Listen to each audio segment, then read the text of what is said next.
அஸ்ஸலாமு அலைக்கும் வரஹ்மத்துல்லாஹி வபரகாத்துஹு. கண்ணியம் நிறைந்த எல்லாம் வல்ல ஏக இறைவனின் அடியார்கள்ல, அன்பு நிறைந்த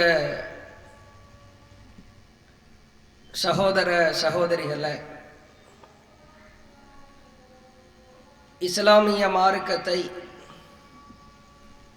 அதன் பரிசுத்தமான வடிவத்தில் மக்களுக்கு மத்தியில் எடுத்துரைக்க வேண்டும் என்பதற்காக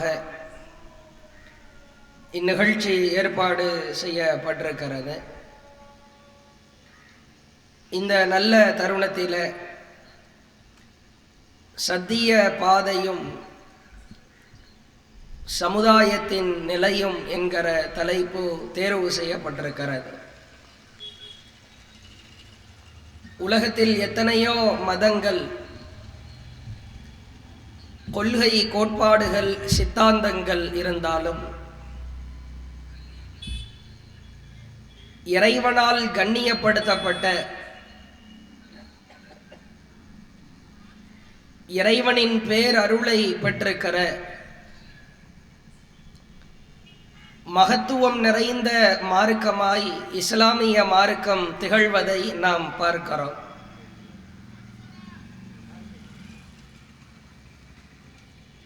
மனிதர்களுக்கு உலகத்திலே வழங்கப்பட்டிருக்கிற அருட்கொடைகள் கோடான கோடிகள் இருந்தாலும் இஸ்லாமிய மார்க்கத்தை விட உன்னதமான பேரருட்கொடை இல்லை என்று சொல்லுகிற அளவிற்கு இந்த மார்க்கத்தையும் இஸ்லாத்தில் வாழ்பவர்களையும் இறைவன் கண்ணியப்படுத்தி இருக்கிறான். அல்லாஹ் திருக்குர்ஆனில் பல்வேறு இடங்களிலே சொல்லுகிறான், அலா லில்லாஹி தீனுல் ஹாலிஸ், பரிசுத்தமான இந்த மார்க்கம் இறைவனுக்கு மட்டுமே உரியது. அல் யௌம அக்மல்து லக்கும் தீனக்கும் வ அத்மம்து அலைக்கும் நிஅமதி, இந்த மார்க்கத்தில் வாழ்பவர்கள் மீது அல்லாஹ் பேரருளை பொழிந்து விட்டான். வ ரதீது லக்குமுல் இஸ்லாம தீனா, இஸ்லாமிய மார்க்கத்தை தன்னுடைய வாழ்வியல் நெறியாக யாரெல்லாம் ஏற்று வாழ்கிறார்களோ அவர்களை இறைவன் பொருந்திக் கொண்டதாய் புகழாரம் சூட்டுகிறார். இறைவனின் பொருத்தத்தை பெற்றுத்தருகிற, இறை திருப்தியை வாரி வழங்குகிற ஒரு அற்புதமான மார்க்கத்தில் நாம் வாழ்ந்து கொண்டிருக்கிறோம். அல்லாஹுவின் தூதர் சொன்னார்கள், உங்களை நான் தரத்து பைதா, வெள்ளை வெளேர் என்கிற ஒரு கொள்கையில் மார்க்கத்திலே விட்டு செல்கிறேன். இந்த மார்க்கத்தில் இருக்கிற இரவு கூட, இருள் நிறைந்த பகுதிகள் கூட உங்களுக்கு வெண்மையாய் தெளிவுபடுத்தப்பட்டிருக்கிறது.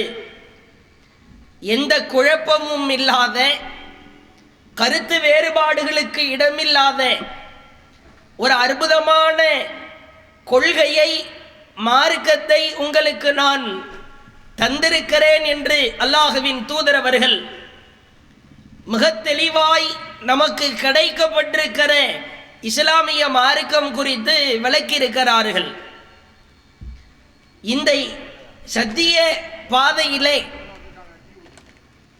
இறைவனால் கண்ணியப்படுத்தப்பட்டிருக்கிற இந்த மார்க்கத்தில் வாழுகிற நாம், நம்முடைய நிலை எப்படி இருக்கிறது என்று நம்மை நாமே பரீட்சித்து பார்ப்பதற்கு கடமைப்பட்டிருக்கிறோம். இறைவன் விதித்த கட்டளைகளை, கட்டுப்பாடுகளை அல்லாஹ் எவ்வாறு வாழச் சொன்னானோ அப்படிப்பட்ட வாழ்க்கை முறையை நாம் வாழுகிறோமா? அல்லது சமகால சூழலில் காலம் வளர்ந்து செல்லுகிற பொழுது நம்முடைய வாழ்க்கை பயணங்களில் ஏதேனும் இடையூறுகள் இருக்கிறதா, தடுமாறி நிற்கிறோமா, இறை வார்த்தைக்கு மாற்றமாய் நம்முடைய வாழ்க்கை இருக்கிறதா என்று ஒவ்வொருவரும் மீளாய்வு செய்ய வேண்டிய இடத்திலே இருக்கிறோம். உமர் ரலியல்லாஹு அவர்கள் இஸ்லாத்தை ஏற்பதற்கு முன்பு கடுமையான எதிரியாய் திகழ்ந்தார். குறைஷிகள் கூட்டத்திலே இருந்த அவர்கள் நபிகளாரை பார்க்கிற பொழுது கடுமையான கோபத்தை வெளிப்படுத்தினார். ஒரு கட்டத்திலே உமர் ரலியல்லாஹு அவர்கள் தன்னுடைய சகோதரியும் அவருடைய கணவரும் இஸ்லாத்தை ஏற்றுக்கொண்டதை அறிந்ததற்கு பிறகு உமர் ரலியல்லாஹு அவர்கள் செய்த அந்த காரியம் சஹீஹ் புகாரி என்கிற நபிமொழி தொகுப்பிலே பதிவு செய்யப்பட்டிருக்கிறது. சகோதரி இஸ்லாத்தை ஏற்றுவிட்டார். மச்சான் சகோதரியுடைய கணவர் இஸ்லாத்திற்கு வந்து விட்டார். இப்பொழுது உமர் ரலியல்லாஹு அவர்கள் தன் சகோதரிக்கு முன்பாகவே மச்சானை இழுத்து பிடித்து தூணிலே கட்டி வைத்து அடித்த காலம் உண்டு. துன்புறுத்தி இருக்கிறார், வேதனைப்படுத்தி இருக்கிறார் என்கிற சம்பவத்தை எல்லாம் பார்க்கிறோம். அப்படிப்பட்ட உமர் ரலியல்லாஹு அவர்கள் இஸ்லாமிய மார்க்கத்தை ஏற்றுக்கொண்டதற்கு பிறகு முஸ்லிம்கள் எல்லாம் திருப்தியோடு சொன்ன வார்த்தை என்ன தெரியுமா? உமர் அவர்கள் இஸ்லாத்தை ஏற்றுக்கொண்டதற்கு பிறகுதான் அல்லாஹ் இஸ்லாத்திற்கு வலிமையையும் மகத்தான ஒரு பேரருளையும் கொடுத்தான். பிறகு முஸ்லிம் மக்கள் சொன்ன அற்புதமான வார்த்தை, உமர் இஸ்லாத்திற்கு வந்த பிறகுதான் எங்களில் ஒவ்வொருவரும் கஅபாவை தனியாய் நிம்மதியாய் பயமில்லாமல் நாங்கள் தவாஃப் செய்கிற அந்த சுற்றுகிற ஒரு வாய்ப்பு எங்களுக்கு கிடைத்தது. அதற்கு முன்பு வரைக்கும் யாரேனும் அடித்து விடுவார்களா, துன்புறுத்தி விடுவார்களா என்கிற நிலைதான் இருந்தது. உமர் அவர்கள் இஸ்லாத்திற்கு வந்ததற்கு பிறகு நிம்மதியாய் கஅபாவை நாங்கள் சுற்றினோம். அப்படிப்பட்ட உமர் ரலியல்லாஹு அவர்கள் ஒரு சமயம் சபையை கூட்டினார்கள். மக்களை பார்த்தார்கள். சத்திய பாதையிலே பிறழுகிற, தடுமாறி நிற்கிற, கொஞ்சம் ஆட்டம் காண்கிற மக்களை அழைத்து சொன்னார்கள், மக்களே புரிந்து கொள்ளுங்கள், இன்னா குன்னா அதல்ல கௌமின், நாம் வழிகட்ட கூட்டமாய் இருந்தோம், இழிவு நிறைந்த கூட்டத்திலே இருந்தோம். ஃபஅஸ்ஸனல்லாஹு பில் இஸ்லாம், அல்லாஹ் இஸ்லாத்தின் மூலம் நம்மை கண்ணியப்படுத்தினான், சங்கைப்படுத்தினான், இஸ்லாமிய கொள்கையை கொடுத்து நம்மை மேன்மைப்படுத்தினான். பிறகு சொன்னார்கள், மக்களே, ஃபமஹ்மா நத்லுபுல் இஸ்ஸத பிகைரி மா, இஸ்லாம் அல்லாத வேறு ஒருவரை கண்டா, அந்நியரை பார்த்து, அடுத்தவரை பார்த்து, அடுத்த மார்க்கத்தை பார்த்து நீ கண்ணியத்தை தேட முற்படுவாயானால், கண்ணியத்தை இஸ்லாத்திலே தேட வேண்டும், அடுத்தவரிடத்திலே தேடாதே, அடுத்தவரின் கொள்கையை பார்க்காதே, அடுத்தவருடைய காரியத்தை செயல்பாடுகளை கண்டு வாய்ப்பழக்காதே, ரசிக்காதே. அவ்வாறு நீ தேடினால் பிஹி அதல்லனல்லாஹ், அல்லாஹ் நம்மை இழிவுக்கு உள்ளாக்கி விடுவான். அற்புதமான வாசகம். உன்னிடத்தில் கண்ணியம் இருக்கிற பொழுது ஏனடா அடுத்தவனை பார்க்கிறாய்? உன்னிடத்திலே மேன்மை மிளறுகிற பொழுது ஏன் அடுத்தவனை பார்த்து ரசிக்கிறாய்? நீ கண்ணிய மார்க்கத்திலே வாழுகிறாய், சத்திய பாதையிலே வாழுகிறாய், அடுத்தவனை பார்த்து வாய் பழக்க வேண்டிய அவசியம் உனக்கு கிடையாது. அல்லாஹும் அப்படித்தான் சொல்கிறான். இறைவன் பயன்படுத்துகிற வாசகத்தை பாருங்கள். பேசுகிறான், நபியே உங்களுக்கு ثم جعلناك على شريعة من الأمر, என் புறத்திலிருந்து அற்புதமான ஒரு வழிமுறையை, ஷரியத்தை உனக்கு நான் தந்திருக்கிறேன். உனக்கு தரப்பட்டிருக்கிற ஷரியா இருக்கிறது அல்லவா, இது நான் உனக்கு கொடுத்தது. ஃபத்தபிஹா, அதை மட்டுமே பற்றி பிடித்துக்கொள். உனக்கு போடப்பட்டிருக்கிற அத்துணை நிபந்தனைகளும் கட்டளைகளும் கட்டுப்பாடுகளும் நான் உனக்கு தந்தது நபியே, அதை நீ பற்றி பிடி. வலா தத்தபி அஹ்வா அல்லதீன லா யஅலமூன், மன இச்சையை யார் பின்பற்றுகிறாரோ, உள்ளத்தின் அடிப்படையில் யார் வாழுகிறாரோ, மனம் போன போக்கில் தன் வாழ்க்கையை எவன் அமைத்துக் கொள்கிறானோ அவனை நீ பார்க்க வேண்டாம். உனக்கு வரையறுத்து தந்திருக்கிற மார்க்க வரம்புகளை நீ பற்றி பிடித்துக் கொள். அல்லாஹ் நபிக்கு இடுகிற கட்டளையாய் திகழ்வதை பார்க்கிறோம். சத்திய பாதையில் முஸ்லிம்களாக வாழுகிற நாம் நம் சமூகத்தினுடைய சுற்றி நடக்கிற நிகழ்வுகளை கண்டால் வேதனையாயிருக்கிறது, வருத்தமாயிருக்கிறது.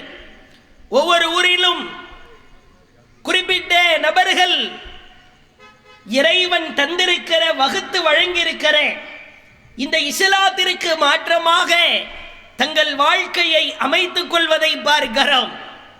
அதிலே உச்சபட்சமாய் இஸ்லாமிய சகோதரர்கள் சகோதரிகள் ஜமாத்தார்கள் தயவு கூர்ந்து நம்மை நாமே பரீட்சித்து பார்க்க வேண்டிய ஒரு தருணம். நம் வாழ்க்கையில் நாம் செய்கிற காரியம் ஸ்வர்க்கத்திற்கு அழைத்து செல்கிற காரியத்தை செய்கிறோமா? அல்லாஹுவின் தூதர் அவர்கள் மரண தருவாயின் பொழுது எத்தனையோ விதமான உபதேசங்களை செய்வதற்கு வாய்ப்பு இருக்கிறது. எவ்வளவோ போதனைகளை செய்திருக்கலாம். ஏன், நான் மரணித்து விட்டால், நான் வஃபாத்தாகிவிட்டால், நான் இறந்து விட்டால் இதற்கு பிறகு கலீஃபாவாக இன்னாரை நிர்ணயிங்கள் என்று கூட நபிகளார் வாய் திறந்து சொல்லவில்லை. ரசூலுல்லாஹ் 1-2 இடங்கள்ல அபூபக்கர் ரலியல்லாஹு அவங்கள முன்னிலைப்படுத்தினாங்க. அதை வைத்துக் கொண்டுதான் புரிந்து கொண்டார்கள். இதைவிட உச்சபட்ச விஷயம் வேறு என்ன இருக்க முடியும்? ஒரு சமுதாயத்தை தூக்கி நிறுத்த வேண்டிய பொறுப்பு கலீஃபா, ஒரு இஸ்லாத்தை பாதுகாக்க வேண்டிய பொறுப்பு கலீஃபா, அல்லாஹ்வின் கொள்கையை ஓங்கி ஒழிக்க வேண்டிய பொறுப்பு கலீஃபா. அந்த கலீஃபாவாக இன்னாரை நிர்ணயிங்கள் என்று கூட நபிகளார் சொல்லவில்லை. என்ன சொன்னார்கள் தெரியுமா? மூச்சு திணறுகிறது, வேதனையின் உச்சத்திலே நிற்கிறார், அவரால் தாங்க முடியவில்லை. தாங்க முடியாத நேரத்தில் வேதனையின் உச்சத்தில் கூட போர்வையை போர்த்துகிறார்கள், குளிர்கிறது, மூச்சு திணறுகிறது, விளக்குகிறார்கள், மீண்டும் மூடுகிறார்கள், மீண்டும் விளக்குகிறார்கள். லஅனல்லாஹுல் யஹூத வன் நஸாரா, யூதர்களையும் நஸரானிகளையும் அல்லாஹ் நாசமாக்கட்டும். திரும்ப திரும்ப திரும்ப சொன்னார்கள், மக்களே, என்னுடைய அடக்கத்தலத்தை வணக்கத்தலமாய் மாற்றி விடாதீர்கள். யுஅபது வஸனை வஸனை யுஅபது. மீண்டும் சொன்னார்கள், வலா தஜஅல் கப்ரி ஈதா, என்னுடைய கபரை வணங்குமிடமாய் ஆக்கிவிடாதீர்கள். ஆயிஷா அம்மையார் இறுதி கட்டத்திலே உலகை விட்டு பிரிகிற அந்த நேரத்தில் உடனிருந்தவாறு சொன்னார்கள், நபிகளார் இத்தனை தடவை சொன்ன காரணத்திற்காகத்தான் நபியின் கபரை நாங்கள் பொதுவான இடத்திலே வைக்காமல் எங்களுடைய வீட்டிலே வைத்து அடக்கம் செய்தோம். எவ்வளவோ விஷயங்கள் இருந்தாலும் திரும்ப திரும்ப நபிகளார் சொன்னதற்கான காரணம் என்ன? இஸ்லாத்தை என்னை வைத்து நீ கொச்சைப்படுத்தி விடாதே, அவமானப்படுத்தி விடாதே. நான் நல்லவன் தான், எனக்கு எனக்கு ஒரு பதவி உண்டு, சொர்க்கத்திலே உன்னதமான அந்தஸ்து இருக்கிறது, உலகம் முழுவதும் இருக்கிற மனிதர்களுக்கு நான் தான் தூதர். ஆனால் என்னுடைய அடக்கத்தலத்தை வணக்கத்தலமாய் மாற்றிவிடாதே. முக்கியமான விஷயம், சமுதாய மக்களின் நிலை அதல பாதாளத்திலே இருக்கிற ஒரு ஊரில் ஒரு நல்லவர் வாழ்ந்து அவர் மரணித்து விட்டால் அவருடைய அடக்கத்தலத்தை வணக்கத்தலமாய் மாற்றுகிற அவல நிலையை பார்க்கிறோம். ஒவ்வொரு ஊரிலும் ஒவ்வொரு கூட்டத்தாரை வைத்திருக்கிறார்கள். மார்க்கத்திலே இதற்கு இடம் உண்டா? அல்லாஹுவின் தூதர் அவர்கள் இதை அனுமதித்தார்களா? அல்லாஹுவின் தூதர் அவர்கள் இது போன்ற காரியத்தை வன்மையாய் கண்டித்திருக்கிறார்கள். அல்லாஹ் திருக்குரானிலே சொல்கிறான், ஃபஅலம், நீங்கள் அறிந்து கொள்ளுங்கள், லா இலாஹா இல்லல்லாஹ், அல்லாஹுவை தவிர வணக்கத்திற்குரியவன் வேறு யாரும் இல்லை. உன்னுடைய அத்துணை அம்சங்களும் கடமைகளும் உனக்கான அத்துணை தேவைகளும் இறைவன் ஒருவனை தவிர நீ வேறு யாரிடத்திலும் கேட்கக்கூடாது. ஆனால் நீங்கள் பார்க்கலாம், இறைவன் திருக்குரானில் மக்கா காஃபிர்கள் குறித்து பேசுகிறான். வலையின் சஅல்தஹும், மக்கா காஃபிர்கள் அல்லாஹ் அவர்களுக்கு வைத்த பெயர். அவங்க கிட்ட போய் நபியை பார்த்து அல்லாஹ் கேட்க சொல்லுகிறான். வலையின் சஅல்தஹும், அவர்களிடத்திலே நீங்கள் கேட்டால், மன் ஹலக்கஹும், அவர்களை படைத்தது யார் என்று அவர்களிடத்திலே கேட்டால், மக்கா காஃபிர் எல்லாத்தையும் கூப்பிடு, உன்னை படைச்சது யாருன்னு நீ கேளு நபியே. அப்பொழுது அவன் கூறுவான், லயகூலுன்னல்லாஹ், அல்லாஹ் தான் எங்களை படைத்தான். காஃபிர்களின் வாயிலிருந்து வருகிற வார்த்தை, அவர்களுக்கு பெயர் மக்கா காஃபிர். பிறகு அல்லாஹ் கேட்க சொல்கிறான், வலையின் சஅல்தஹும் மன் ஹலக ஸமாவாதி வல் அர்ல், வானங்களையும் பூமியையும் படைத்தது யார் என்று மக்கா காஃபிரிடத்திலே நீ கேட்டு பார். லயகூலுன்ன ஹலகஹுன்னல் அஸீஸுல் அலீம், பிரம்மாண்டமாய் அனைத்தையும் அறிந்த அந்த இறைவன் தான் என்று கூறுவான். அல்லாஹ் இத்தகையவர்களுக்கு வைத்த பெயர் காஃபிர். வானத்தை படைத்தது யாருன்னு கேட்டா அல்லாஹ் என்கிறான். பூமியை படைத்தது யார் என்று கேட்டால் அல்லாஹ் என்கிறான். உன்னை படைச்சது யாரு? உன் கையை படைச்சது யாரு? உன் தலையை படைச்சது யாரு? உனக்கு உயிரை கொடுத்தது யாரு? அல்லாஹ் என்கிறான். பிறகு எதற்காக அல்லாஹ் அவர்களை பார்த்து காஃபிர் என்று பெயரை சூட்ட வேண்டும்? காரணம் என்ன? என்ன படைச்சது அல்லாஹ், வானத்தை பூமியை படைத்தது அல்லாஹ் என்று சொன்னவர்களை பார்த்து நீ காஃபிர் என்று அல்லாஹ் பட்டம் சூட்டுகிறானே, ஏன் தெரியுமா? இன்றைக்கு சமுதாய மக்கள் எதை காரணமாய் சொல்லுகிறார்களோ அதைத்தான் அவர்களும் காரணமாய் சொன்னார்கள். என்ன காரணம்? அல்லாஹ்வே சொல்லுகிறான், வயஅ்புதூன மின் தூனில்லாஹ், அல்லாஹ் அல்லாதவர்களை அவர்கள் அழைப்பார்கள், கையேந்துவார்கள், குழந்தையை கேட்பார்கள், வறுமை நீங்க கேட்பார்கள், நோய் நீங்க கேட்பார்கள், கஷ்டம் நீங்க கேட்பார்கள். மலா யதுர்ருஹும் வலா யன்ஃபவுஹும், தங்களுக்கு தாங்களே எந்த தீங்கும் செய்ய முடியாத, தங்களுக்கு தாங்களே எந்த நன்மையும் செய்ய முடியாத அவர்களை, அல்லாஹ் அல்லாதவர்களை அவர்கள் அழைப்பார்கள். அழைத்துவிட்டு ஏண்டா அவர்களிடத்திலே போய் நிற்கிறீர்கள் என்று கேட்டால் அவர்கள் கூறுவார்களாம், மக்கா காஃபிர்கள் கூறுவார்களாம், நாங்கள் என்ன இந்த விக்கிரகத்தை பார்த்து அல்லாஹ் என்று சொன்னோமா? இந்த சிலையை இறைவனின் என்று பெயர் சூட்டினோமா? இல்லை. வயகூலூன ஹாஉலாஇ ஷுஃபஆஉனா இந்தல்லாஹ், ஏன் இவர்களிடத்திலே கையேந்துகிறோம் தெரியுமா? இந்த நல்லவர்கள் எங்களுக்காக இறைவனிடத்திலே பரிந்துரை செய்வார்கள். டிட்டோ கொள்கைதான். இன்றைக்கு தர்காவிற்கு செல்பவர்களிடத்திலே கேட்டால் இதே பதில் தான் வரும். அவுளியா கிட்ட போய் கையேந்துபவர்களிடத்திலே கேட்டால் சேம் இதே பதில். ஏனப்பா அவர்களிடத்திலே செல்கிறீர்கள்? நாங்க இவங்களை அல்லான்னு சொல்லலையே, அல்லாவுடைய பவர் இவங்களுக்கு இருக்குதுன்னு சொல்லலையே. எங்களுக்காக சிபாரிசு பண்ணுவாங்க, பரிந்துரை செய்வார்கள். மக்கா காஃபிர்களுக்கு என்ன கொள்கை இருந்ததா அதே கொள்கை இன்றைய இஸ்லாமிய சமூக மக்களிடத்திலே நிலவிக் கொண்டிருப்பதை பார்க்கிறோம். அல்லாஹ் பதிலளிக்கிறான், குல் நபியே நீங்கள் சொல்லுங்கள், அதுனப்பியூனல்லாஹ பிமா லா யஅலமு ஃபிஸ் ஸமாவாதி வலா ஃபில் அர்ல். அட பாவிகளா, வானத்தில் உள்ளவையும் பூமியில் உள்ளவையும் படைத்தது இறைவன் என்று சொல்லிவிட்டு நீ அல்லாஹ்விற்கு வேறொரு விஷயத்தை கற்றுக் கொடுக்கிறாயா? சொல் நபியே, சுப்ஹானஹு வ தஆலா, என் இறைவன் தூயவன், அவன் உயர்ந்தவன்.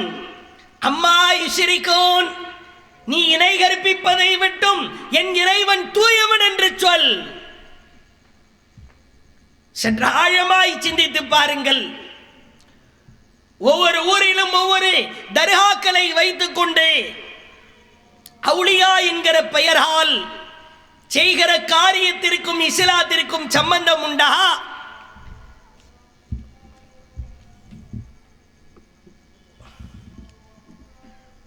கந்தூரி விழா எடுப்பதை பார்க்கிறோம். எப்படி பிரமத அன்பர்கள் தங்கள் கடவுளுக்காக பலதரப்பட்ட காரியத்தை செய்வார்களா, அதே போன்று நல்லவராய் மரணித்து விட்டால் அவருக்காக கந்தூரி என்ற பெயரால் யானை ஊர்வலம் நடப்பதை பார்க்கிறோம் பல ஊர்களில். இதிலே நீங்கள் பார்க்கலாம், இந்த நாகூர், திருவாரூர், தஞ்சாவூர் பகுதிகளில் பலதரப்பட்ட அவுலியாக்களின் பெயர்களால் மூட நம்பிக்கைகள் இன்னமும் கொடிகட்டி பறப்பதை பார்க்கிறோம். எல்லா வயல் வரப்பு, டெல்டா பகுதிகள், வீட்டில் ஒரு பாம்பு வந்துடக்கூடாது, மூசா அலைஹிஸ்ஸலாம் ஃபாத்திஹா ஓத வேண்டியது. இந்த பாம்புக்கும் மூசா அலைஹிஸ்ஸலாம் ஃபாத்திஹாக்கு என்ன சம்பந்தம்? இல்ல மூசா அலைஹிஸ்ஸலாம் ஃபிரௌனுக்கு முன்னால் பாம்பை போட்டார் அல்லவா? அடிப்படை அறிவு கூட இல்லாமல் முதல் தடவை அல்லாஹ் கம்பை போட சொன்னான். அது பாம்பாய் மாறியதை கண்டு மூசா அலைஹிஸ்ஸலாமே பயந்து ஓடுனாங்க. திரும்ப தான் அல்லாஹ் கூப்பிடுறான், ஓடாதங்க வாப்பா, நாம தான் சேஞ்ச் பண்ணிட்டோம், திரும்ப பிடிச்சு தூக்கு, கம்பா மாறிடும். இதான் குர்ஆனுடைய வசனம். மூசா அலைஹிஸ்ஸலாமே பாம்பை பார்த்து ஆரம்பத்தில் பயந்தாங்க. அவங்களுக்கு ஃபாத்திஹா அவங்க பேர்ல. சில விஷயங்களை சொல்லுகிறேன் பாருங்கள்.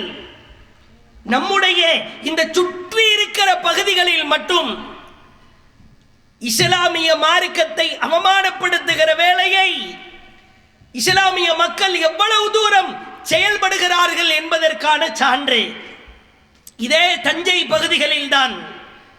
பொறையாறிலே கட்டிமஸ்தான் அவுலியா என்கிற பெயரால் ஒருவர் இருக்கிறார். பொதக்குடியிலே சட்டிமஸ்தானம், பேரை பாருங்க. இதா இஸ்லாமா? இஸ்லாத்தினுடைய கண்ணியம் யாரால் சிதைக்கப்படுகிறது என்பது விளங்குகிறதா? இதே தஞ்சாவூரிலே குரங்கு மஸ்தான், தஞ்சையிலே அனுமான் அவுலியா, தஞ்சாவூரிலே அணிப்பிள்ளை அவுலியா. தஞ்சாவூர் மக்கள் அதிகமா வெளிநாடு போறதுனால பாஸ்போர்ட் அவுலியான்னு ஒருத்தர் போய் வச்சிட்டீங்கன்னா சொங்கின பறந்துடலாம் சூப்பரா, பாஸ்போர்ட் அவுலியா. அதே போன்று நீங்கள் பார்க்கலாம், நீலவெல்லியிலே திருவாரூர் பகுதியில் இருக்கிற மாமரத்தவுளியா. அதே போன்று நீங்கள் பார்க்கலாம், மஞ்சேரி பகுதியிலே மலிக்கர்மஸ்தான் அவுலியா. இந்த சுற்றி இருக்கிற பகுதிகளில் அவுலியா பெயர்களை பட்டியல் போட்டால் நீளுகிறது பட்டியல். பிரேக் ஷா அவுலியா குடிக்கால் பாளையத்தில் பிரேக் ஷா அவர் பெயர். அதே போன்று கூத்தாநல்லூரில் கோட்டு மூசா அவுலியா என்று இருக்கிறார். சிதம்பரம் பக்கத்தில் பூதகேணி என்கிற பகுதி இருக்கிறது. அங்க ஒரு பெண் அவுலியா, பெண் பெயரால் ஒரு அவுலியாவை வைத்திருக்கிறார்கள். கூத்தாநல்லூரில் அப்பாராவுத்தர் அவுலியா, மஞ்சக்குப்பம் பகுதியில் படேஷா ஹசரத் அவுலியா. இந்த சுற்றி இருக்கிற பகுதிகளில் மட்டும் பட்டியல் எடுத்தால் காரைக்காலில் கபடா சாஹிப் அவுலியா. மதுக்கூர் மட்டும் தப்பிச்சிச்சு நினைக்கிறீங்களா? பாப்பா நாயகம் அவுலியா, அவருக்கு வருகிற அடுத்த வாரத்தில் கந்தூரி விழா வேற. மார்க்கத்தை கொச்சைப்படுத்துகிற, அவமானப்படுத்துகிற அல்லாஹ் திருக்குரானிலே சொல்லுகிறான், அவுலியா என்கிறாயே. அவுலியா என்றால் என்ன பொருள்? இறைவனின் நேசன் என்று பொருள், இறைவனின் நண்பன் என்று பொருள். என்னுடைய நண்பனை தீர்மானிக்க உனக்கு அதிகாரம் கொடுத்தது எவரடா? உனக்கு யாரு அதிகாரம் கொடுத்தது? இந்த அவுலியான்னு லிஸ்ட் எடுக்கிற குரூப் எல்லாம் பாத்தீங்கன்னா குளிக்காத பண்டாரமா, முட்டை அளவுக்கு முடிய வளர்த்துக்கிட்டு உள்ளுக்குள்ள மண்புழு, கபிரிஸ்தான்ல உள்ள கரையா, எல்லா கருமங்கன்றாவையும் உள்ள வச்சு மூஞ்ச பார்த்தாலே ஒரு குறைஞ்சது 6 மாசம் பல்லு வளர்க்காம துருப்பிடிச்ச பல்லோடு திரிகிற ஆள கேட்டால அவுலியா. பீடி மஸ்தான அவுலியா என்று பெயர் வைக்கிறார்கள், இன்னமும் இருக்கிறார். நாயகம் என்கிறாய், அம்மா நாயகம் என்கிறாய், அண்ணன் நாயகம், நீ பெயர் வைக்கலாம். இதற்கு அதிகாரம் கொடுத்தது யார்? அல்லாஹ் திருக்குரானிலே கேட்கிறான், அஃபராயித்துமுல் லாத்த வல் உஸ்ஸா வ மனாத்த சாலிசத்தல் உக்ரா. லாத் என்றும் உஸ்ஸா என்றும் நீ பெயர் வைத்தாயா, நான் பெயர் வைத்தேனா? அல்லாஹ் கேட்கிறான். அலக்குமுல் ஸக்கரு வ லஹுல் உன்ஸா தில்க இதன் கிஸ்மத்து தீஸா. அட பாவிகளா, உனக்கு இதற்கான சான்றெல்லாம் வானத்தில் இருந்து இறங்கியதா? அவனே ஒன்றை உருவாக்கி வைத்துக் கொண்டு இது லாத்து, இது உஸ்ஸா, இது மனாத்து என்று பெயர் வைத்தான் தானே. அதை பார்த்து அல்லாஹ் கேட்கிறான். அல்லாஹ் திருமறை குரானிலே மற்றொரு இடத்திலே பேசுகிறான், வமா கதருல்லாஹ ஹக்க கதரிஹி. அவர்கள் அல்லாஹ்வை கண்ணியப்படுத்த வேண்டிய விதத்திலே கண்ணியப்படுத்தவில்லை. அல்லாஹ் திருக்குரானில் சில நபர்களை அவுலியா என்கிறான். இப்ராஹிம் அலைஹிஸ்ஸலாம் அவுலியா, இஸ்மாயில் அலைஹிஸ்ஸலாம் அவுலியா, மூசா அலைஹிஸ்ஸலாம் அவுலியா, யூசுப் அலைஹிஸ்ஸலாம் அவுலியா, யூனுஸ் அலைஹிஸ்ஸலாம் அவுலியா, ஆதம், இத்ரீஸ், நூஹ், ஹூத், லூத், யஹ்யா, ஜக்கரியா, துல்கிஃபில், ஈசா, முஹம்மது ஸல்லல்லாஹு அலைஹி வஸல்லம்.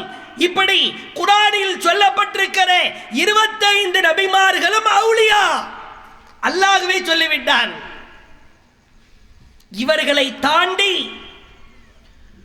ஒருவருக்கு அவுலியா பட்டத்தை சூட்டுவதாக இருந்தால் ஒன்று அல்லாஹ் சொல்லி இருக்க வேண்டும், அல்லாஹ்வின் தூதர் சொல்லி இருக்க வேண்டும். அவர் அருள் தருவார், இவர் பரக்கத்து தருவார், இந்த நாயக ரஹமத்து தருவார்னா அல்லாஹ் நரகத்தை தருவான், அதில் மாற்று கருத்து இல்லை. அல்லாஹ் திருக்குரானிலே பேசுகிறான், உமை ஷிரிக் பில்லாஹ், யார் அல்லாஹ்விற்கு இணை கற்பிக்கிறாரா, ஃபகத் ஹர்ரமல்லாஹு அலைஹில் ஜன்னah, அவருக்கு சுவன பூஞ்சோலையை அல்லாஹ் ஹராமாக்கி விட்டான்.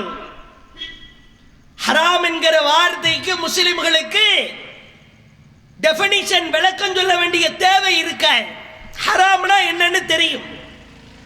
வமை யுஷ்ரிக் பில்லாஹ், யார் அல்லாஹ்விற்கு இணை கற்பித்து விட்டாரோ ஃபக்கத் தல்ல தலாலம் பஈதா, அவர் தூரமான வழிகேட்டிலே விழுந்து விட்டார். கஷ்டமா, சோதனையா, வேதனையா? அல்லாஹ்விடத்திலே கையேந்துங்கள். முஹம்மது நாயகத்திடத்திலேயே கையேந்த கூடாது என்று இருக்கிற பொழுது இங்கிருக்கிற நாயகம் அவரிடத்திலே கையேந்தலாமா? நபிகளார் எதை வன்மையாய் கண்டித்தார்களா? அப்படிப்பட்ட கண்டனத்திற்குரிய, சாபத்திற்குரிய காரியங்களை செய்யக்கூடாது. அல்லாஹ்வின் தூதர் சொன்னார்கள், கேளுங்கள். நாளை மறுமையில் அல்லாஹ் சில மனிதர்களை எழுப்புவான். எழுப்புகிற பொழுது கெட்ட, கேவலமான, மோசமான மனிதர்களாய் அவர்கள் எழுந்து நிற்பார்கள். ஃபௌலாயிக ஷிராருல் ஹல்க் இன்டல்லாஹி யௌமல் கியாமா. இவர்கள் யார் தெரியுமா? தங்கள் ஊரிலே, தங்கள் பகுதியிலே நல்லவர் ஒருவர் வாழ்ந்திருப்பார். 5 நேர தொழுகையாளியா இருப்பார், தான தர்மத்தை கொடுத்திருப்பார், தக்குவா தாரியா இருந்திருப்பார், வாழ்கிற காலகட்டத்தில் எவருக்கும் எந்த சிரமத்தையும் கொடுத்திருக்க மாட்டார். இப்படிப்பட்ட நல்லவர் ஒருவர் வாழ்ந்து மரணித்து விட்டால் அவருடைய அடக்கத்தலத்தை வணக்கத்தலமாய் மாற்றிய அயோக்கியர்கள் மறுமையிலே மோசமான படைப்பாய் எழுப்பப்படுவார்கள். அல்லாஹ்வின் தூதர் வன்மையாய் கண்டித்தார்கள். கேளுங்கள். மாற்று கொள்கையிலே இருப்பவரிடத்திலே கேளுங்கள். ஒருவரை அவுலியா என்று முடிவெடுப்பதாக இருந்தால் உங்களுக்கு அந்த அதிகாரத்தை கொடுத்தது யார் என்று கேளுங்கள். நீங்கள் பார்க்கலாம், பள்ளிவாசல்களிலே குறிப்பிட்ட மாதங்கள் என்று வந்துவிட்டால் ரபியுல் அவ்வல் மாதம், ரபியுல் ஆஹிர் மாதம் நபிகளாரின் பெயரால் மௌலூது ஓதப்படுகிறது. கடந்த 2-3 மாதங்களுக்கு முன்பு நீங்கள் பார்த்திருக்கலாம். ஒரே ஒரு கேள்விதான், அல்லாஹ்வின் தூதரின் பெயரால் ஓதப்படுகிற மௌலூதிற்கும் நபிகளாருக்கும் ஏதேனும் சம்பந்தம் உண்டா? ஒரு கேள்வி. அல்லாஹ்வின் தூதர் இது போன்று மௌலூதை ஓதச் சொன்னார்களா? மீலாதை ஓதுமாறு கட்டளையிட்டார்களா? என் பெயரில் வருடந்தோறும் பிறந்த நாள் விழா எடுங்கள் என்று நபி எங்கேனும் சொன்னதுண்டா?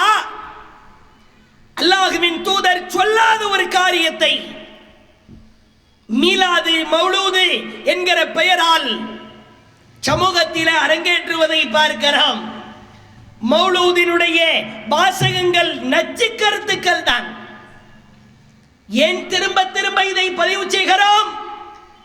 நபிகளார் உயிர் மூச்சு பிரிகிற கடைசி மணித்துளி வரைக்கும் சிறுக்கு வைத்து விடாதே, கபரிஸ்தான் பக்கம் செல்லாதே, வரம்பு மீறி புகழாதே. நபி எச்சரிக்கை செய்த உயிர் பிரிகிற தருவாய் வரைக்கும் செய்த காரியம். மௌலூதிலே வரிகளை பார்க்கிறோம். அந்த கஃபாருல் ஹதாயா என்கிறார்கள். நபியே, எங்கள் பாவங்களை நீங்கள் தான் மன்னிக்க வேண்டும்.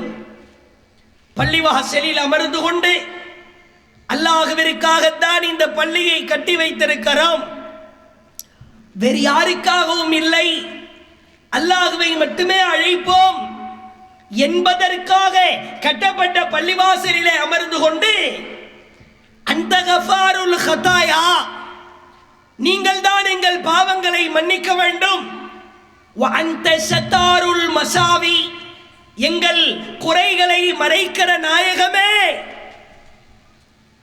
குறைகளை நபி மறைப்பார்களா? பாவங்களை நபி மன்னிப்பார்களா? யோசித்து பாருங்கள்.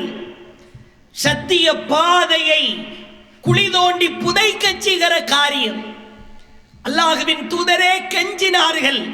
ஒரு நாளைக்கு 70 தடவை இறைவனிடத்திலே கதறினார்கள். அஸ்தக்ஃபிருல்லாஹ் வ அதூபு இலைஹி, அஸ்தக்ஃபிருல்லாஹ் வ அதூபு இலைஹி. இறைவா, என்னை மன்னித்து விடு, நான் உன்னிடத்திலே மன்னிப்பு கேட்கிறேன். வ அதூபு இலைஹி, இறைவா உன் பக்கமே நான் மீள வேண்டும், என்னை மன்னித்து விடு ரப்பே. நபிகளார் இறைவனிடத்திலே கெஞ்சினார்கள். ஒமையக்ஃபிரு துனூப ஜமீஆ, அனைத்து பாவங்களையும் அல்லாஹ் தான் மன்னிப்பான்.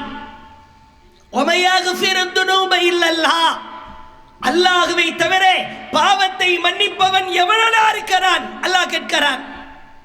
அல்லாஹ்வுடைய தூதர் பிரார்த்தனையாய் கேட்கிறார்கள். மன்னிப்பு என்கிற வாசகத்தை, காரியத்தை நபியோடு கொண்டு சேர்க்கிற அவலத்தை பார்க்கிறோம். அதே போன்று பாருங்கள்,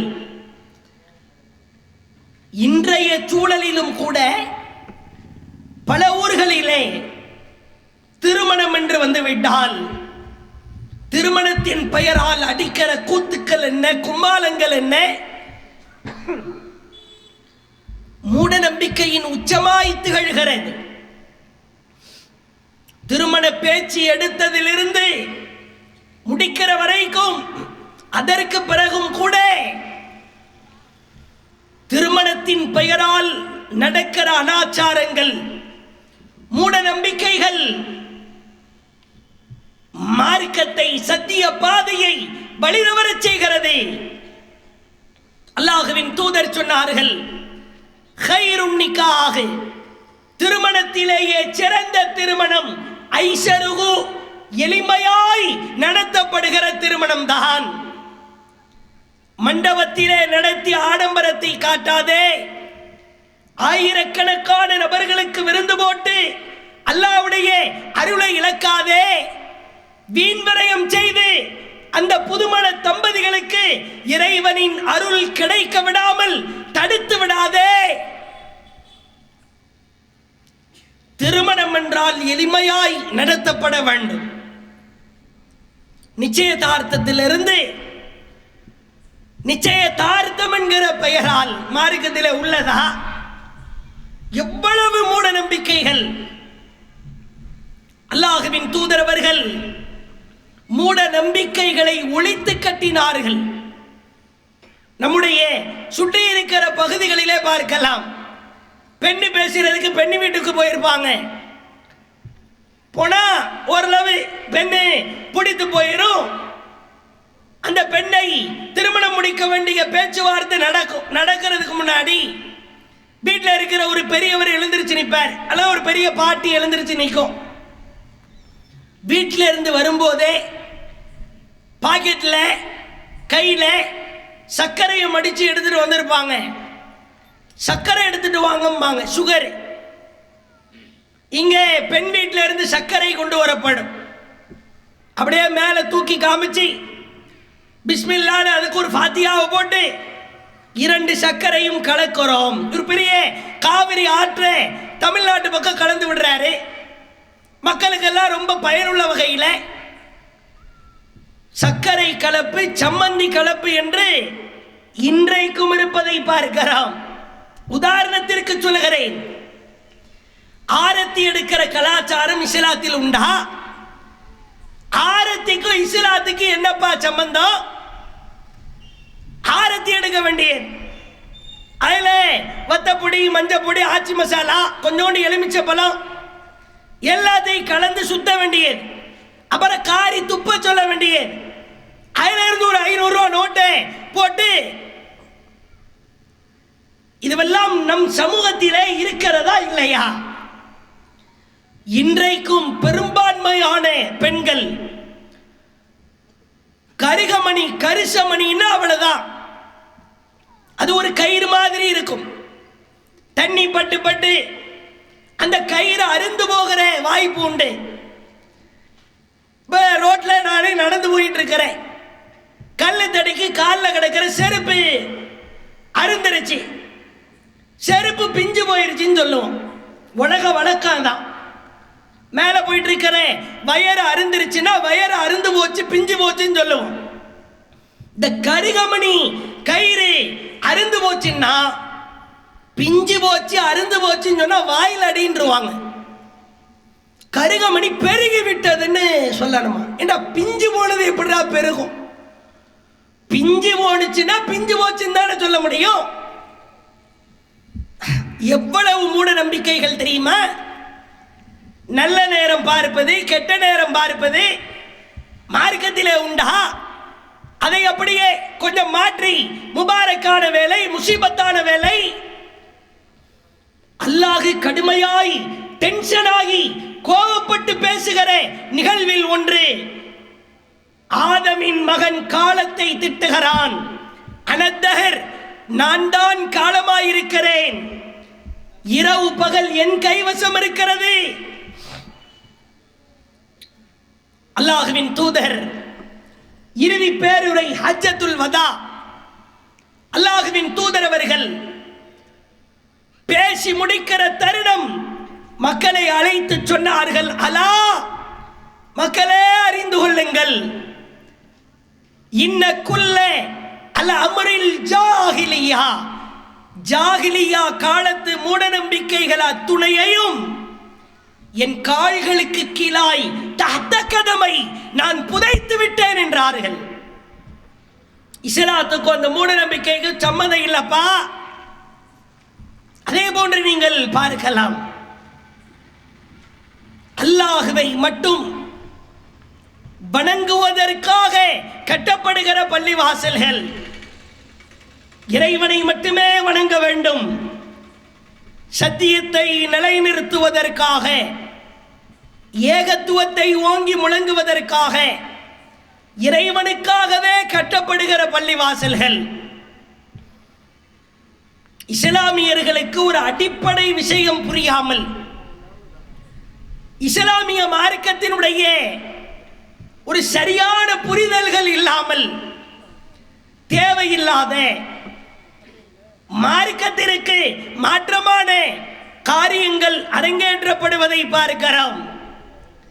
அல்லாஹ்வின் தூதர் சொன்னார்கள், இறைவனின் தூதர் சொன்ன அற்புதமான நபிமொழியை பார்க்கலாம். யுக முடிவுனால் ஏற்படும், உலக அழிவுனால் ஏற்படும், அந்த அழிவுனால் ஏற்படுகிற பொழுது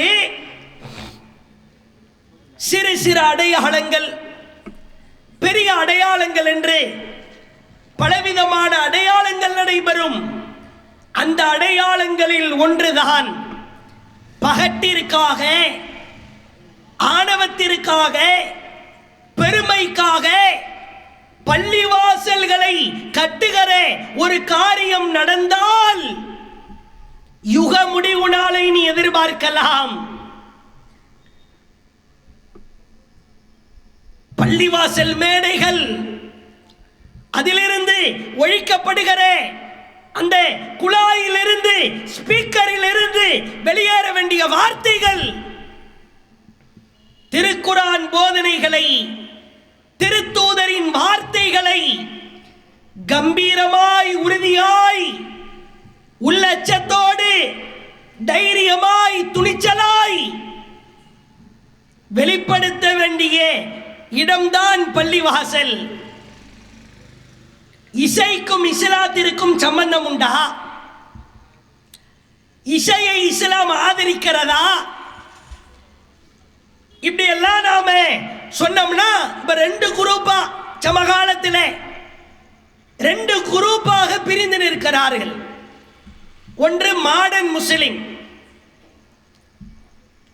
நான் தொழுவும் செய்வேன், தொழாமை இருப்பேன், இஸ்லாத்தை நான் அப்பப்பதான் கடைபிடிப்பேன், நானும் உங்களோடு உள்ளவன் தான், நம்மளாம் 5 நேரம் பள்ளிவாசல்லாம் டெய்லி எல்லாம் போய் தொழ மாட்டோம், வாரத்தில் ஒரு நாள் போய் ரிஜிஸ்டர் பண்ணிட்டு வந்துடுவேன். கேட்டா மாடர்ன் முஸ்லிமாம்.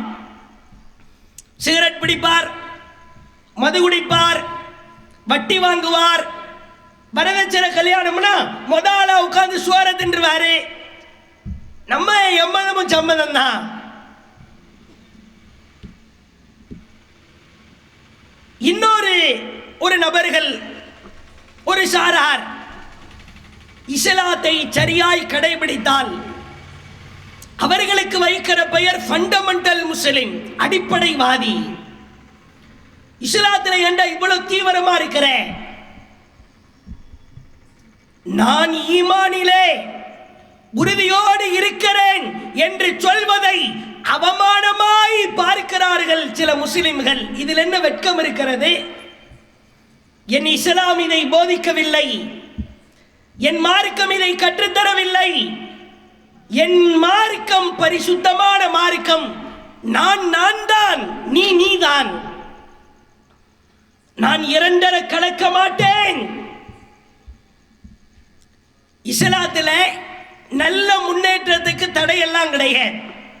ஆனால் இஸ்லாமிய ஷரியத்து சட்டங்களை தள்ளி வைத்துவிட்டு, அந்த ஷரியாவை குழி தோண்டி புதைத்துவிட்டு நான் மாறுவேன் என்று இருந்தால் அதை விட கேடுகட்ட மாற்றம் வேறு எதுவும் இருக்க இயல.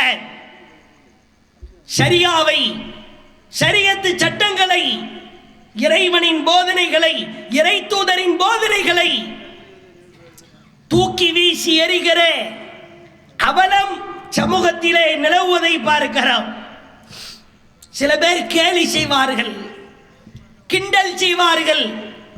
இவெல்லாம் சிறுநீர் கழிச்சிட்டு ஒன் பாத்ரூம் போயிட்டு நீ கழுவுறியா, பல்ல காட்டலாம். நாங்கெல்லாம் அப்படி இல்லை.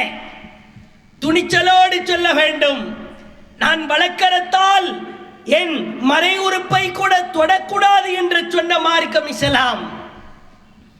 நான் சிறுநீர் கழித்து விட்டு சுத்தம் செய்ய சொன்ன மார்க்கம் இஸ்லாம்.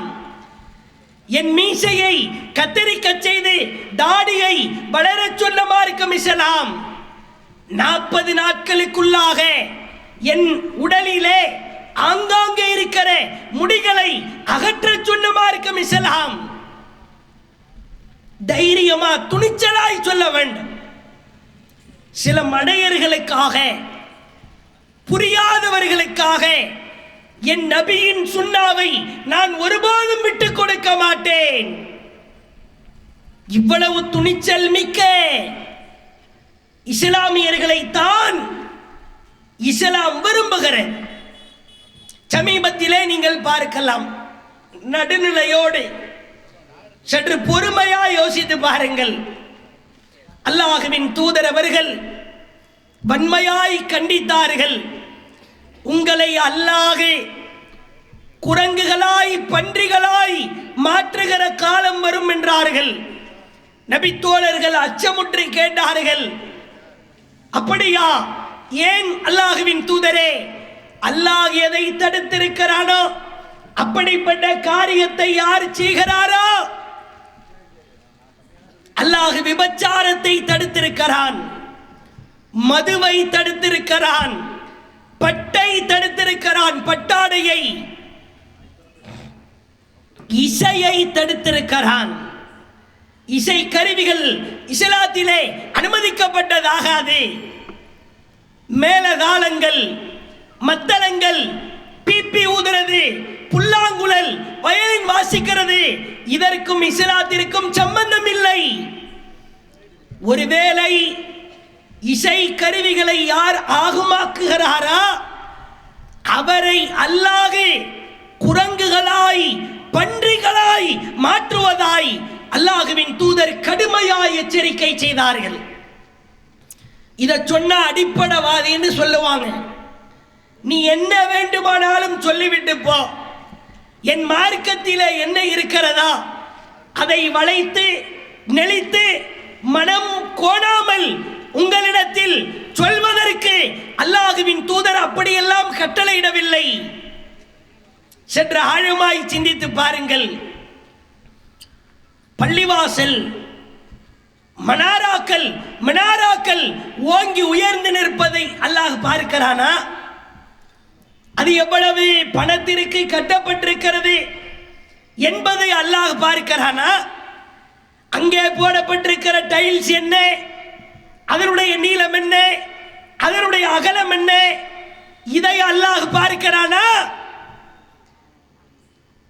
ஓட்டை உடைசலாய் இருக்கிற ஒழுகிற நிலையில் இருக்கிற குடிசையா இருந்தாலும் உன் உள்ளத்திலே தக்குவா இருக்கிறதா, இறையச்சம் இருக்கிறதா? அடே, உன் மனாரா உயர்ந்திருக்கலாம், உன் டைல்ஸ்கள் பளபளவென்று மின்னலாம், பல 1000 லட்சம் ஸ்கொயர் ஃபீட்டுக்கு இடம் இருக்கலாம், சதுரடிக்கு. உன் உள்ளத்திலே தக்குவா இருக்கிறதா? நீ இறையச்சவாதியா இருக்கிறாயா? அல்லாஹ் இதைத்தான் பார்க்கிறான். காலத்தினுடைய கொடுமையை பார்க்கிறான். பள்ளிவாசலுக்கும் மௌலூதுக்கும் சம்பந்தம் இல்லை. புதிதாய் ஒரு பள்ளியை ஆரம்பிக்கிற பொழுது பாங்கு சொல்லப்பட்டு பக்த தொழுகைகள் அங்கே நடைபெற வேண்டியதுதான். அதற்கென்று ஸ்பெஷலாய் சிறப்பு வழிபாடு நிகழ்வுகள் எதுவும் மார்க்கத்தில் இல்லை. கட்டப்பட்டிருக்கிற பள்ளிவாசல்ல மார்க்கத்திற்கு எதிராக இஸ்லாம் சொல்லாத மௌலூது ஓதப்படுகிறது என்றால் சத்திய பாதை அப்படியே குழி தோண்டி புதைக்கப்படுகிறதா இல்லையா? அதே போன்று நீங்கள் பார்க்கலாம். அல்லாஹ்வின் தூதர் அவர்கள் ஒரு மனிதர் அப்படியே இசை கருவிகளோடு நடந்து வருவதை பார்க்கிறார்கள். நபிகளார் சொன்னார்கள், ஹுது ஷைத்தான் அம்சிகு ஷைத்தான், அந்த ஷைத்தானை பிடியுங்கள், அவனை பிடிச்சி இழுத்துட்டு வாங்க. இசை கருவியை வாசிப்பவர்களை பார்த்து அல்லாஹ்வின் தூதர் வன்மையாய் கண்டித்தார்கள்.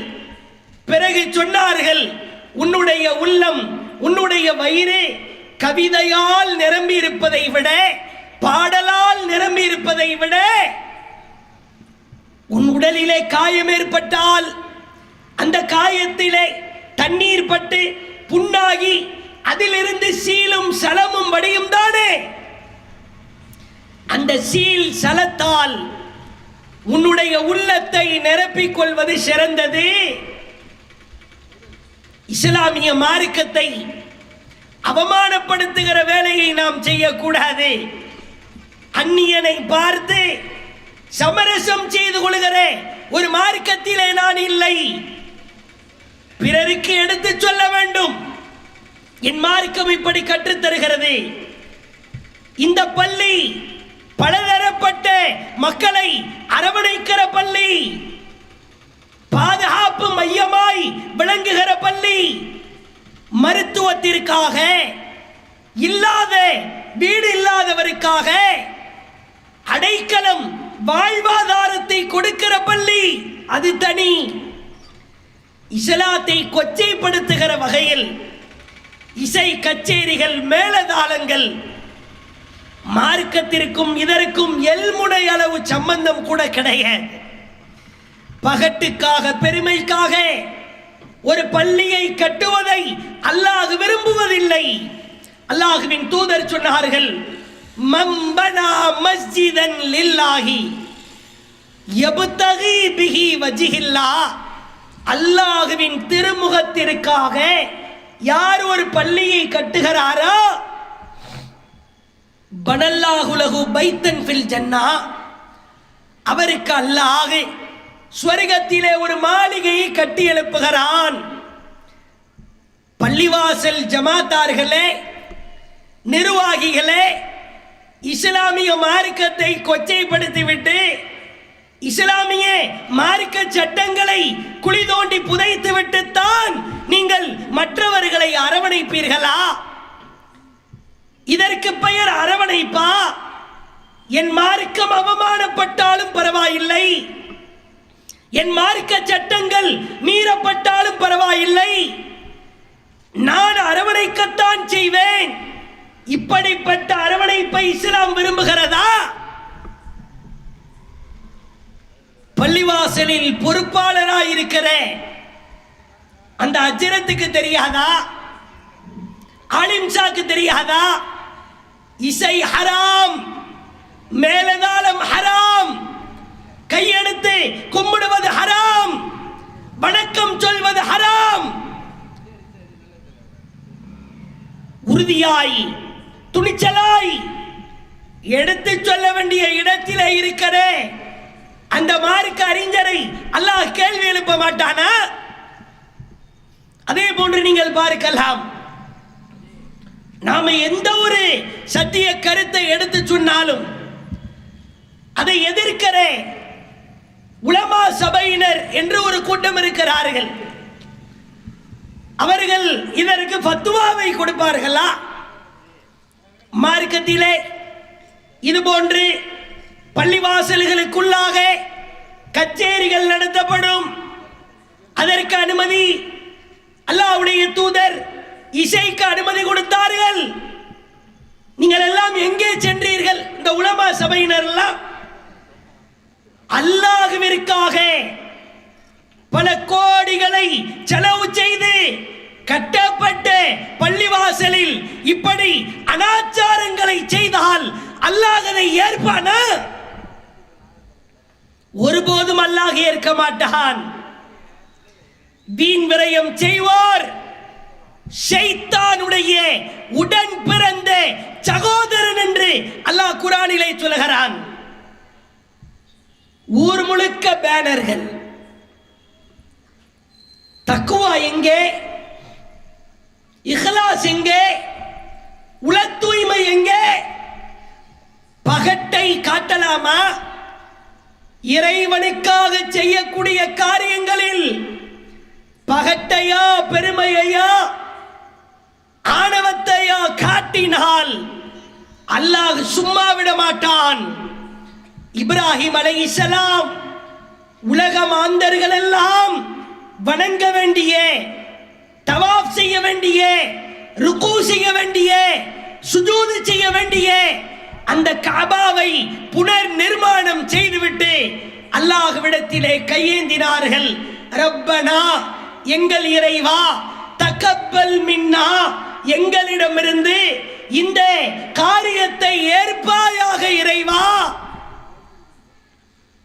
புனர் நிர்மாணம் செய்துவிட்டு பணிந்து சொன்ன வார்த்தை, இறைவா உலக மக்களுக்காக புனர் நிர்மாணம் செய்திருக்கிறோம், நாங்க செஞ்ச காரியத்தை ஏத்துக்கிறப்பே சொல்லிட்டு அடுத்து சொன்னார்கள், ரப்பனா வ தகப்பல் துஆ, இறைவா நான் கேட்கிற பிரார்த்தனையை அங்கீகரித்து விடு இறைவா. நான் எனக்காக செய்யவில்லை, ஊருக்காக செய்யவில்லை, பெயருக்காக செய்யவில்லை, பெருமைக்காக செய்யவில்லை, பகட்டுக்காக செய்யவில்லை. இந்த காபாவை நான் புனர் நிர்மாணம் செய்ததற்கு காரணம் இறைவா உன்னிடத்தில் கூலி பெற வேண்டும் என்பதற்காகத்தான். இதுவெல்லாம் சத்திய பாதையை விட்டு நம்மை வழிதவரச் செய்கிற ஒரு மாபாதகமான காரியமாய் இருப்பதை பார்க்கிறோம். இறுதியாய் பாருங்கள், அல்லாஹ்வின் தூதர் சொன்னார்கள், யஸ்தரிதூன ஷுரூதன் லைஸ ஃபீ கிதாபில்லாஹ், அல்லாஹ்வின் வேதத்தில் இல்லாத நிபந்தனைகளை கூறுபவர்களுக்கு என்ன நேர்ந்தது? குர்ஆன்ல மௌலூது இல்ல, தர்கா இல்ல, தாயத்து தகடி இல்ல, வரதட்சணை இல்ல, வட்டியை ஒழிக்கிறது.